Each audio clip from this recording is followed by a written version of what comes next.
Welcome, beloved friends, to Daily God's Promise, Day 1. We begin our journey today with a powerful and personal promise of deliverance from Jeremiah chapter 39 verse 17. But I will deliver you on that day, says the Lord, and you shall not be given into the hand of the men of whom you are afraid. 1. Now we will discuss the historical aspect of the verse. This promise was spoken to Ebed-Melech, an Ethiopian eunuch who risked his life to rescue the prophet Jeremiah from a cistern where he had been unjustly thrown. Though Ebed-Melech wasn't a prophet or priest, God saw his courage, compassion, and quiet faith, and honored it. As Jerusalem was falling to the Babylonians, fear gripped the city. But God gave Ebed-Melech this personal promise: I will deliver you. You will not fall into the hands of those you fear. This shows that God protects not only prophets and kings, but also quiet, faithful servants who trust him in uncertain times. Though spoken to a man named Ebed-Melech thousands of years ago, this promise reveals a timeless truth about God's character. He sees our fears, he knows our circumstances, and he is a faithful deliverer who will personally rescue us from the very things that cause us to be afraid. Friends, this verse is a powerful promise of personal deliverance.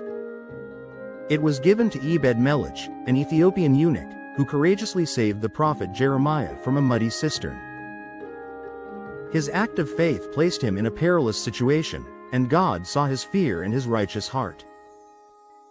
This promise assures him that when Jerusalem falls, he will be delivered and not be handed over to the people he feared.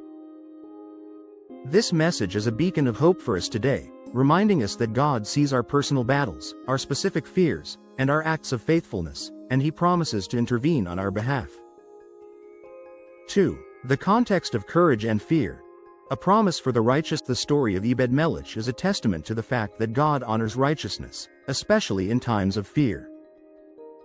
While the leaders of Jerusalem feared the consequences of disobedience, Ebed-Melech feared God enough to do the right thing, even at great personal risk.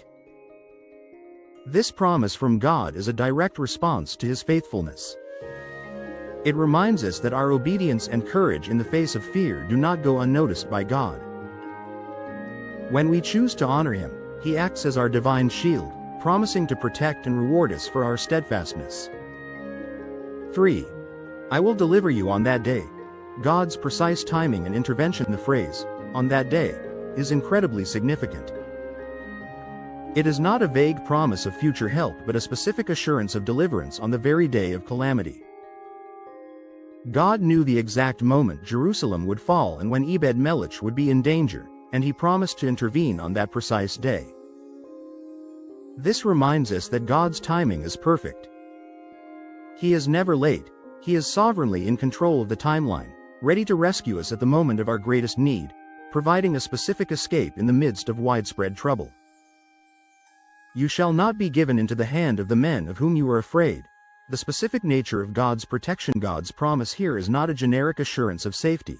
It is a precisely targeted deliverance. He knew the exact identity of those Ebed-Melech feared, the Babylonian soldiers or the furious Jewish officials. God promised a tailored rescue from that specific threat. This means God offers us a personal promise of protection. He knows our specific fears and the very men or situations that haunt us, and he promises to provide a precise, targeted protection. No fear is too small or too specific for God's watchful eye and his powerful, loving hand.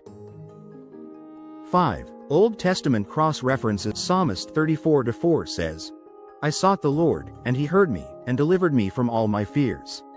Which means God doesn't just deliver from danger, he delivers from fear. In Isaiah chapter 41 verse 10 Bible says, Fear not, for I am with you. I will help you, means fear is defeated by God's presence and promise. In Exodus chapter 14 verse 13, Do not be afraid. Stand still, and see the salvation of the Lord, which means God shows up right on time. 6. New Testament cross-references. Luke chapter 12 verses 4-5. Do not be afraid of those who kill the body. Fear him who has power.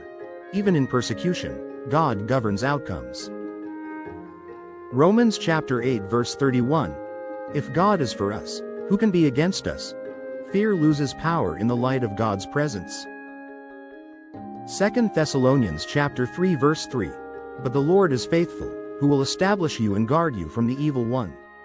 God is a personal protector and deliverer. Claiming God's promise of deliverance today, as we begin this journey of daily promises, let the story of Ebed-Melech fill you with courage. Whatever men or situations you are afraid of, be it a difficult person, a looming crisis, or an intimidating circumstance, remember that God sees you, He knows your fears, and He is a mighty deliverer. Take heart from this promise and lay your specific fears before the Lord. Believe that just as He delivered Ebed-Melech, He will not give you into the hand of the very thing you are afraid of. May you find perfect peace and security in God's promise to deliver you today. This promise is for you, not just for prophets or ancient kings. Checkmark trust that God sees your faithfulness, even when others overlook you. Checkmark let His voice be louder than the threats you're afraid of. Checkmark believe that your deliverance has a date, and nothing can override it. God doesn't just deliver from fear, He delivers you in the middle of fear. God bless you and give you grace after grace.